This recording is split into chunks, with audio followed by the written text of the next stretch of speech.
দর্শক, ভোট ছাড়া এমপি, তার উপরে মন্ত্রী, সবার উপরে প্রধানমন্ত্রী। ভোট পাক আর না পাক, সেই প্রধানমন্ত্রী নাকি এখন দেশের সীমানা পেরিয়ে জনপ্রিয়তার দিক থেকে বিশ্বের 2 নম্বর। যে কারণে 2 নম্বর সে প্রধানমন্ত্রীকে ব্যঙ্গ করে হজরত বলা যাবে না।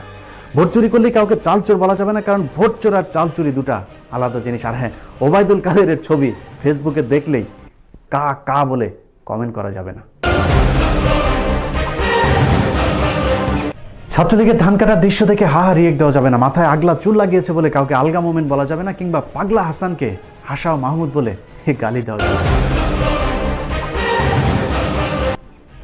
বলা যাবে না পিপিপি বা পাড়ার পো পাড়া আমাদের সবার প্রিয় স্বাস্থ্যমন্ত্রীকে কচুরিপানা খায় বলেই আমাদের পরিকল্পনা মন্ত্রীকে সুপরিকল্পিতভাবে গরু বানানো যাবে না। সবকিছু নিয়ে যেমন শয়তানি চলে না, ঠিক আমাদের মহান স্বাধীনতার মুরগি যোদ্ধা শাহরিয়ারকে মুরগি কবির বলা যাবে না। নাতনিকে বিয়ে করেছে বলেই সাবেক রেলমন্ত্রীর ইঞ্জিন নষ্ট হয়ে গেছে বলা যাবে না, কারণ আওয়ামী লীগের ইঞ্জিন কখনোই অচল হয় না, যার প্রমাণ তিনার 2টা বাচ্চা হয়েছে।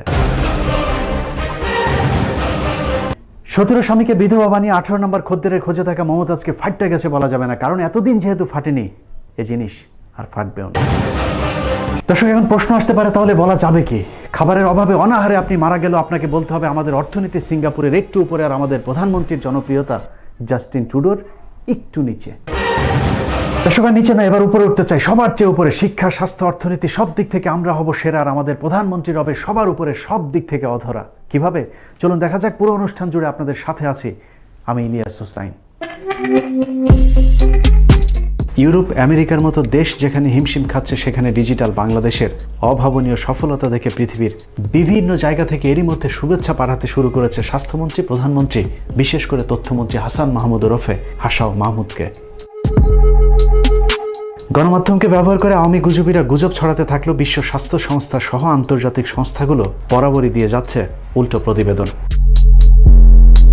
এরই মধ্যে সময় টিভির গুজব প্রোডাকশনের তত্ত্বাবধানে প্রধানমন্ত্রীর নাম উঠে এসেছে বিখ্যাত ফোর্বস সাময়িকীতে, যেখানে হাসিনার ছবি দেখানো হয়েছে করোনা যুদ্ধে সফল রাষ্ট্রনায়কদের তালিকায়। বেওয়ারিশ কিছু গণমাধ্যমের মতো ঝড়ের গতিতে সেই খবর ছড়িয়ে পড়ে আওয়ামী লীগ, ছাত্রলীগ সহ জাতির নাতির ভেরিফাইড ফেসবুক পেজেও। কিন্তু আমাদের উৎসুক মন খোঁজখবর নিয়ে দেখে ফোর্বস সাময়িকীর প্রতিবেদন জাল করে জালিয়াতি করেছে আওয়ামী জাহেলিয়াত বাহিনী। করোনায় যেসব নারী সরকার প্রধানদের দেশের অবস্থা খুব করুণ, সেই তালিকায় থাকা শেখ হাসিনার ছবি এডিট করে বসানো হয়েছে সফল রাষ্ট্রনায়কদের তালিকায়। এভাবে একের পর এক সরকারের মাথা থেকে পা পর্যন্ত পুরোটাই লেজে গুজবে অবস্থা। গুজবের শুরুটা হয় একেবারে শুরু থেকেই। রোহান, তুমি নামাজ কালাম পড়ো, আল্লাহ ছাড়া আসলে কেউ বাঁচাতে পারবে না। আপনাদের নিশ্চয়ই মনে আছে, চট্টগ্রামের একজন চিকিৎসকের ভাইরাল হওয়া একটি ফোন রেকর্ডের সূত্র ধরে আটক হন অভিযুক্ত সেই চিকিৎসক। তার অপরাধ ছিল তিনি সবাইকে সাবধানে থাকতে বলেছিলেন। 1 মাসের মাথায় এখন প্রমাণিত হয়েছে সেই চিকিৎসক যা বলেছিলেন সেটাই সত্য। এখন যারা সরকারে আছে তারাই আসলে ছড়িয়েছে গুজব। এই ধরুন, শামীম ওসমানের নির্বাচনী এলাকা নারায়ণগঞ্জের কথাই ধরা যাক, যা বাংলাদেশের সবচেয়ে ভয়ঙ্কর মৃত্যুপুরীতে রূপ নিয়েছে। পরিস্থিতি শামীম ওসমানকে আতঙ্কিত করেছে, কিন্তু এই তো কদিন আগেও শামীম ওসমান যে গুজবটা ছড়িয়েছিলেন সেটা কিন্তু এখনো মানুষ ভুলে যায়নি। হয়তো আল্লাহর রহমত আমাদের উপরে করোনার ধাক্কা আসবে না, আমার বিশ্বাস, দৃঢ় বিশ্বাস। আমি আল্লাহ খোদার পথে আছি, এই বিশ্বাস। এই জন্য কোনো দেশের রাষ্ট্রনায়ক যদি খুব বেশি আল্লাহওয়ালা হন, সেই দেশের উপরে আল্লাহর একটা আলাদা রহমত থাকে। এবং আমার দৃঢ় বিশ্বাস, আমার দেখা মতে, আল্লাহকে সাক্ষী রেখে বলছি, আমার দেখা মতে আল্লাহকে সাক্ষী রেখে বলছি, 1 বার না 3 বার সাক্ষী রেখে বলছি, আমি এত আল্লাহওয়ালা মানুষ, আমি শেখ হাসিনার মতো এত আল্লাহওয়ালা মানুষ দেখিনি। তার মতো অনেকে একের পর এক দায়িত্বজ্ঞানহীন বক্তব্য দিতে থাকে দায়িত্বশীল জায়গা থেকে। যে দেশের প্রধানমন্ত্রী সকালটা শুরু করেন তাহাজ্জুদে নামাজ দিয়ে আর পবিত্র কোরআন তেলাওয়াত করে, সেই দেশে ইনশাআল্লাহ এটা আমরা ওভারকাম করব, এটা আমি আশাবাদী। নওগাঁর এক এমপি তার ফেসবুকে করোনার বিরুদ্ধে গুজব রটিয়ে প্রথম সংসদ সদস্য হিসেবে তিনি নিজেই আক্রান্ত হয়েছেন। গুজব ছড়িয়েছে মাহবুবুল আলম হানিফ ওরফে ধান্দাবাজ হানিফ। এভাবেই করোনাকে নিয়ে হাসি ঠাট্টা করেছে আওয়ামী লীগের সর্বপর্যায়ের নেতৃবৃন্দ। গুজব ছড়িয়েছে পররাষ্ট্রমন্ত্রী আব্দুল মোমেন ওরফে আলগা মোমেন। একেবারে শুরুর দিকে তিনি মানুষকে আতঙ্কিত হতে না করেছিলেন, কারণ এটা সাধারণ সর্দি জ্বরের মতো একটি অসুখ। আমাদের দেশের ইনহাউস দেশি কোনো ভাইরাস নাই, এটা সর্দি জ্বরের মতো। হ্যাঁ, আর আমাদের দেশে এটা মোটামুটি এখনো খুব বড় আকারে। আলগা মোমেনের সহকারী তো তার চেয়েও দুগজ উপরে। নিজের ফেসবুক পেজে গুজবের বিরুদ্ধে পোস্ট করতে গিয়ে তিনি নিজেই ছড়িয়েছেন আরেকটি গুজব।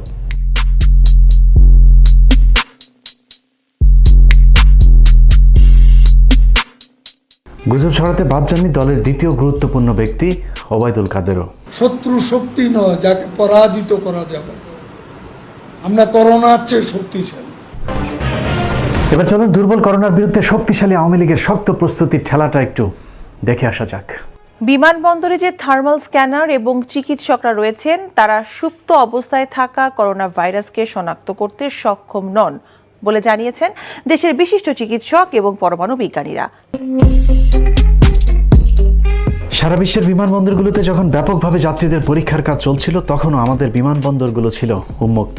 বিদেশ থেকে ফেরা যাত্রীদের ব্যক্তিগত ক্ষোভের ভিত্তিতে প্রথমে 7টি স্ক্যানিং মেশিন বসানো হয়, যার মধ্যে 6টি মেশিন ছিল অকেজ। সরকারের চরম অব্যবস্থাপনার বিষয়টা প্রথমেই পরিষ্কার হয়ে যায় ইতালি থেকে ফেরা 144 যাত্রীকে সামলাতে না পারার বিষয়টি দেখে। আমি একজন র্যাপিডেন্ট যোদ্ধা, আমার টাকায় বাংলাদেশ চলে।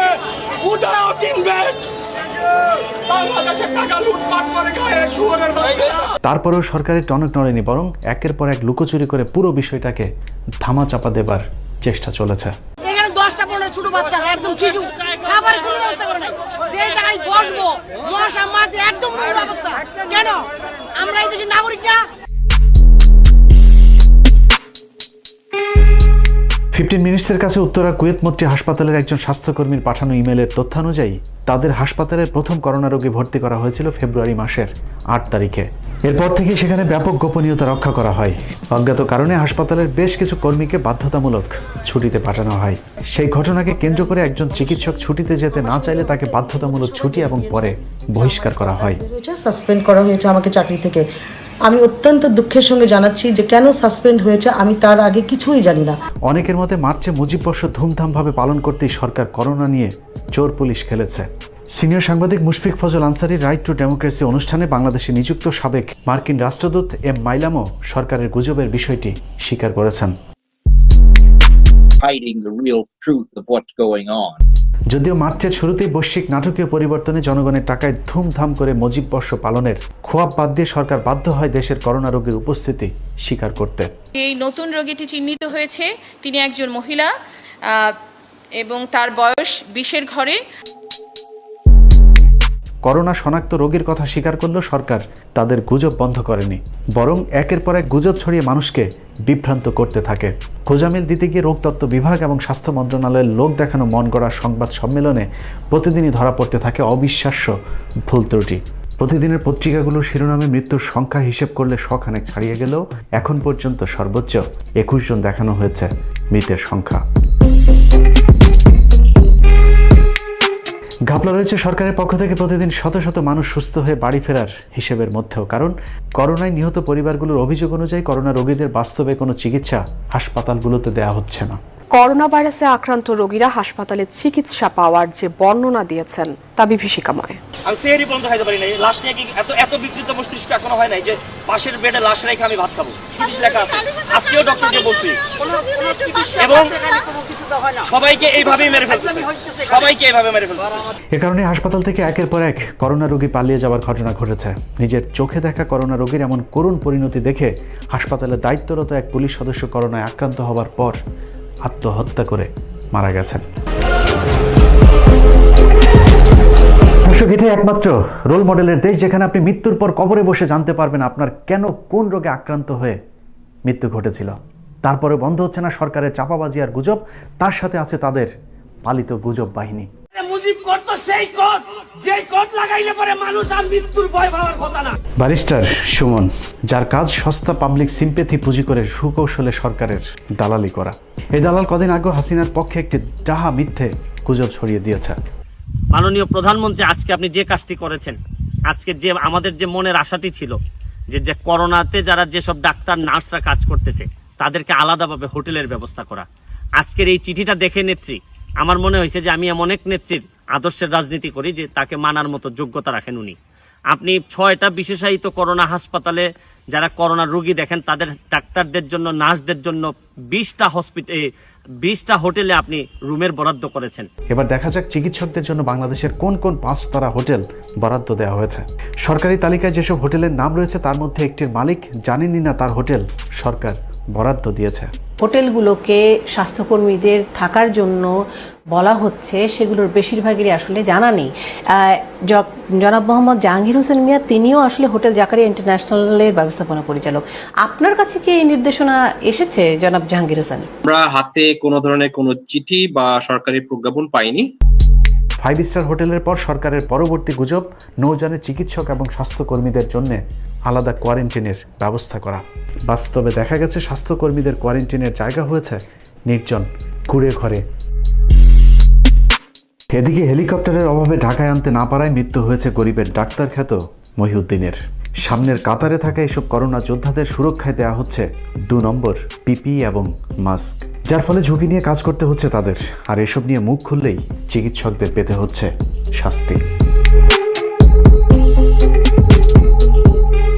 উচিত কথা বললেই মানুষকে গুজবের অভিযোগ তুলে শাস্তি দেওয়া আওয়ামী লীগ নিজেই যে এতদিন ধরে দেশকে সিঙ্গাপুর, সুইজারল্যান্ড বলে গুজব ছড়িয়েছে তা এখন মানুষের সামনে পরিষ্কার হয়ে উঠেছে। হাসিনার দাবি অনুযায়ী বাংলাদেশের অর্থনীতি নাকি কানাডার সমান, কিন্তু দুদিনের করোনাতেই সরকার তলে তলে ভিক্ষে করা শুরু করেছে। এরকম চরম মুহূর্তে এসে হাসান মাহমুদ, ওবায়দুল কাদেররা একের পর এক বিএনপির বিরুদ্ধেও গুজব ছড়িয়ে যাচ্ছে। বিএনপি মানুষকে ত্রাণ দিচ্ছে না বললেও বাস্তবে দেখা গেছে সরকার বিভিন্ন জায়গায় বিএনপি জামাতকে ত্রাণ দিতে বাধা দিচ্ছে। অন্যদিকে আওয়ামী লীগের কম্বল চোর আর ব্যাংক ডাকাতেরা ত্রাণের চাউলও চুরি করছেন। ছবি তুলাইছে, তুললে কেউ দেয়নি, মানে খালি ছবি তুলাইছে, দেয় নাই?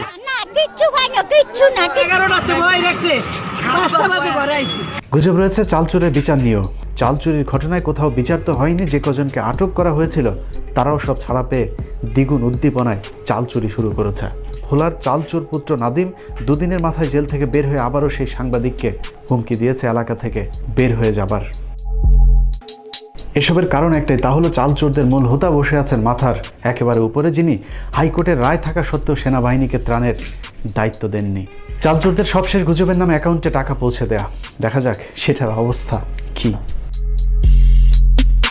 যে দেশে আওয়ামী লীগ না করলে ত্রাণের চাল পাওয়া যায় না, সে দেশে নগদ টাকা ঘুরে ফিরে সেই চাল চোরদের ঘরেই উঠতে শুরু করেছে। 2-2.5 হাজার টাকা পাওয়ার জন্য 500 টাকা ঘুষ দিতে হচ্ছে কম্বল চোরদের বংশধর চাল চোরদেরকে।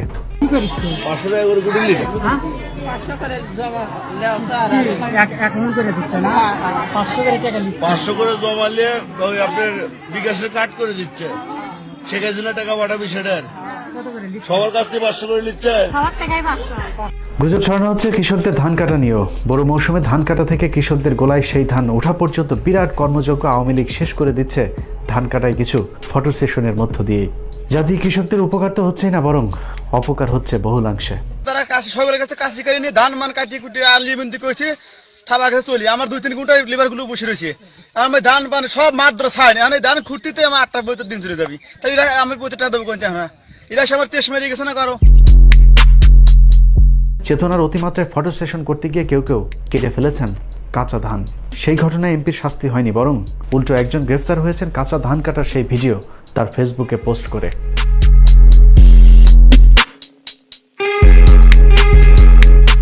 এভাবে আওয়ামী গুজবের দেশে সত্য বললেই মানুষকে নানাভাবে হয়রানি করা হচ্ছে। গণমাধ্যমে সরকারের নিয়ন্ত্রণ ঠিকঠাক রাখতে এরই মধ্যে বেশ কয়েকজন কর্মকর্তাকে দায়িত্ব দেওয়া হয়েছে।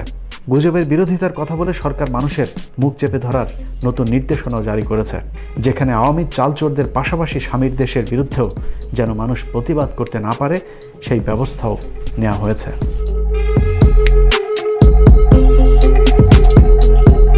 গুজব ছড়ানো হচ্ছে প্রবাসীদেরকে নিয়েও।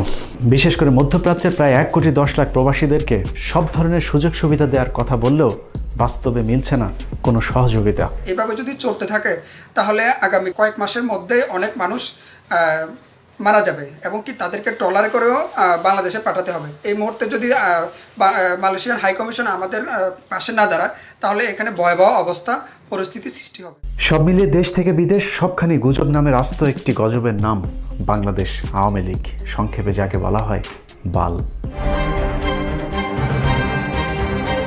জননেত্রী শেখ হাসিনা ইসলামের ইতিহাসে এক অনন্য উচ্চতায় আসীন হয়েছেন। আমি হৃদয়ের গভীরতম প্রদেশ থেকে তাই শেখ হাসিনা নাম উচ্চারণের পূর্বে তার প্রতি সম্মান সূচক একটি শব্দ উচ্চারণ করতে চাই, সেটি হচ্ছে হযরত শেখ হাসিনা। মে মাসের 5 তারিখে রাত্রে অর্থাৎ 6 তারিখে সেই দিন কোনো গোলাগুলি বা সেরকম কোনো ঘটনাই ঘটেনি।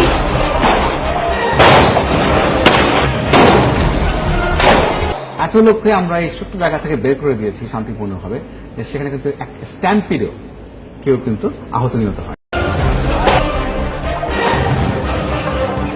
বিভিন্ন রকম হলো বোম মারা, গুলি করা, লোপাতাড়ি গুলি করছে, কিছু ডাইরেক্ট গুলি করেছে। অনেক আল্লাহর বান্দাদেরকে শহীদ করেছে। তাহাজ্জুদের নামাজ পড়েন, পড়ে তারপর ফজরে নামাজ পড়েন, ফজরে নামাজ পড়ে কোরআন শরীফ পড়েন, তারপর পেপার পড়েন, চা খান, ভোরে নাস্তা করে কাজ শুরু করেন, রাত 12টার পর ঘুমাতে যান। তিনি মাননীয় প্রধানমন্ত্রী শেখ হাসিনা। জনগণের ভোটটা চুরি করে ক্ষমতায় আসা ওই নিয়ত আমাদের নাই। মাননীয় প্রধানমন্ত্রী শেখ হাসিনার একটি বক্তব্য আমাকে আবেগ আপ্লুত করেছে, আমি তা উল্লেখ করছি। ক্ষমতায় এসে আমি প্রথম দরবার হলে গিয়ে জানতে চেয়েছি সেনাবাহিনীর কি কি সমস্যা। তারা আমাকে জানালেন আমরা দুপুরে ভাত খেতে চাই, তারা তখন দুপুরে রুটি খেত। এই কথাটা শুনে আমি খুব কষ্ট পাই। সেদিন থেকে আমিও দুপুরে ভাত খাওয়া বন্ধ করে দেই। খালেদা জিয়া কি করেছিল? মুরগির উপরেও বোমা মেরেছে। আমি স্বপ্নে দেখেছি বঙ্গবন্ধুকে টুঙ্গিপাড়ার কবর থেকে বলছে ডেকে, আমি তোদের কাছেই রেখে এসেছি আমার শেখ হাসিনাকে, আমার শেখ রেহানাকে। লেবুখালী সেতু নির্মাণ কাজ দ্রুত চলছে। শেখ কামাল, শেখ জামাল ও শেখ রাসেল সেতু নির্মাণ করা হয়েছে। এরা কি লেখাপড়া করে নাই? লেখাপড়া ছাড়াই কি চাকরি পাইছে? কি লিখছে আপনার কাছে? নাম আছে আবার বাবলু, লেখছে বালবুলু।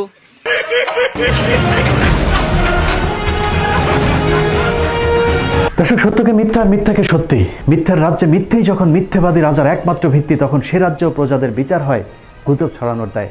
আরে ভাই, গুজব কি? পুরো রাজ দরবারটাই তো একটা গুজবের কারখানা। বাংলাদেশ একটি স্বাধীন সার্বভৌম দেশ, আর আওয়ামী লীগ সে দেশের সরকার, আর শেখ হাসিনা সেই সরকারের বৈধ প্রধানমন্ত্রী। এর চাইতে বড় গুজব এই পৃথিবীর মধ্যে আর কি থাকতে পারে? পাসপোর্ট বাতিলের ভয় দেখিয়ে লাভ নেই। আমরা দেশ স্বাধীন হওয়ার আগে এ দেশে ফিরছি না। আল্লাহ হাফেজ।